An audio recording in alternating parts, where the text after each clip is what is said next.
What's going on, ladies and gentlemen? We're back with another video. We got a little bit of a different setup for me. Things are gonna get better, more energetic. I can move around. We're filming on the standing desk that I got. That's been life-changing for Zoom meetings. Filming this is a lot easier standing up for a good amount of time. I didn't want to die when I was 65, sitting in a chair for 7 hours every single day. So got the standing desk, but that's besides the fact. I'm sure you probably clicked on this to hear about how we went from doing around 7,000 a month to 45,000 with one simple change back in the early 2023. So we're going to jump into that. Basically, before we get into the quite literally one simple minor thing we did to go from doing 7,000 to 46,000 a month, comment down below, like, subscribe. If you're an SMMA owner and you're trying to grow and scale past the 10,000 a month mark, join the free community. We have the entire versatile teams in there, the COO Parker, ad specialists, sales reps, ISAs. There's probably around the time of filming this around 150 plus members in there. I'm answering it every single morning, answering different questions. People are chatting there, good networking. Everyone's in the same space, whether it's starting a real estate, SMA, whatever it looks like. So if you want to go ahead and join that, it's free. Feel free. Looking forward to chatting with you in there. But yeah, in today's video, I'm going to show you guys, well, not show you, but tell you the one simple change we made to literally going from doing 7,000 the month prior to February of 2023 to the next month, March of 2023, doing 46,000. So obviously this was around, a year and a half ago now, but I'm going to tell you guys one thing we did to actually,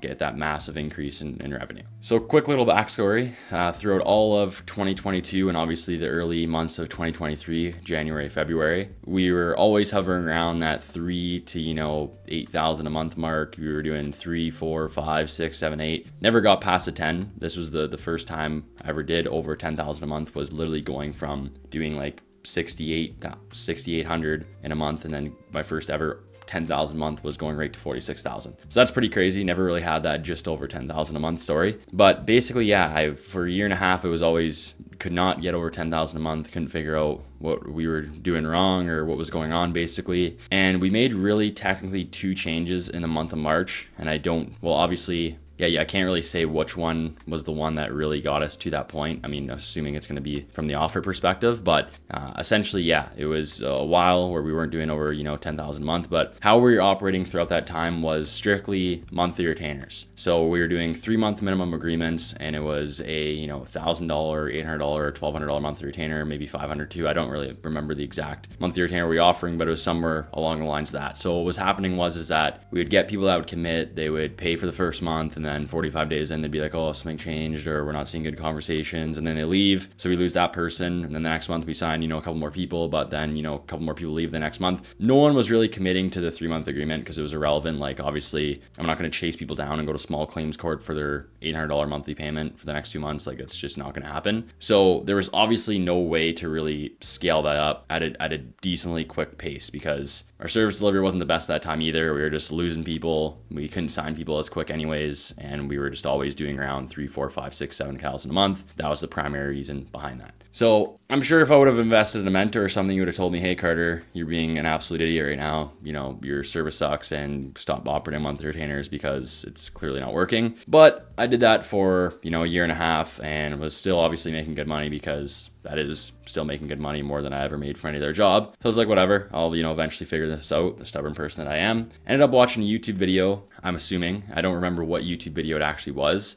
For the second point, I remember what YouTube video was, but for the first point was, at the end of February, I decided to fully scrap the offer and the way we were operating. I figured, okay, you cannot get results in this space in a time of 3 months, or you can, and it's like a 60-40 shot of whether it's going to work or not. So I've realized, okay, we're going to up this to a 6-month minimum agreement, and we're really going to push for the long-term relationship and saying, this takes time essentially, which it still does to date. We still operate every change we made in March of 2023 from an offer perspective, we still operate this exact same way to date because it works great. Obviously, the price has increased now a little bit and stuff like that, but basically we're still operating the exact same. So we figured we're going to go from 3-month minimums to 6-month minimums or a year. So that was obviously a drastic increase. Now you're getting people to sign up for half a year instead of for 3 months. And instead of doing monthly retainers, we're going to operate on a PIF model. Very simple, pay in full. So what that means is that instead of obviously them paying month to month, they're just going to pay, 5K, 6K, 4K, 3K, whatever that is, rate in full and be good for the entire 6 months. So I think at the time we were doing around 3K pay in full or whatever it was, 3 or 4K, something along the lines of that. And they would pay in full and they'd be good for the 6 months is basically what we started doing. So that was the first change we made. Switch from 3-month minimums to 6, switch from monthly retainers to a pay in full model. Obviously at the time of you guys watching this, you might be like, oh yeah, you're an idiot. Like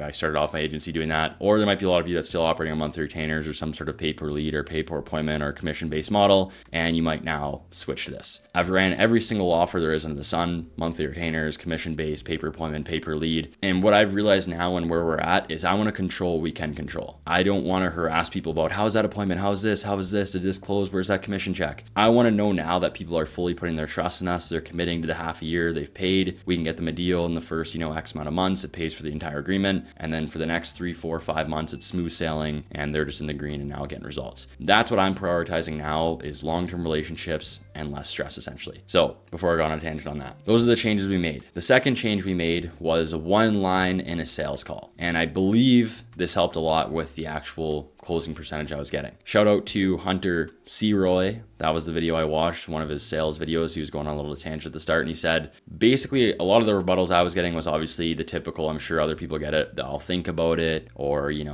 maybe I need to chat with someone. And I'm not a pushy salesperson. So after they say I'll think about it, I'm like, okay, yeah, perfect. Take, a couple days. I'll check back in. I'll follow up. 95% of the time you have to follow up with someone, you're never going to hear back from them, ever. If I have to follow up with someone, it's a lost cause. Unless I'm scheduling in a Zoom meeting and I'm saying, okay, here, we're following up in 2 days and the Zoom call is booked in. Then if they join the Zoom call, my chances of closing obviously are pretty good. But if they cancel it, then it is what it is. If you're following up with people, they've convinced you on why they don't need your product before you've been able to convince them on, why they need it or to actually isolate the problem and figure it out. So basically what Hunter C. Roy said was you need to set expectations correctly from the start, but you also don't want to come across as being a dickhead, obviously, and just push people away. So what I do now at the start of the call, after I go through an introduction, ask some questions, I say, hey, Sally, gonna ask you for one favor and basically, one favor only throughout this entire call. And that's, this could obviously end in 3 different ways. One is, hell yeah, Carter, this makes perfect sense. Let's get the ball rolling. Another is, no, I have no interest whatsoever. And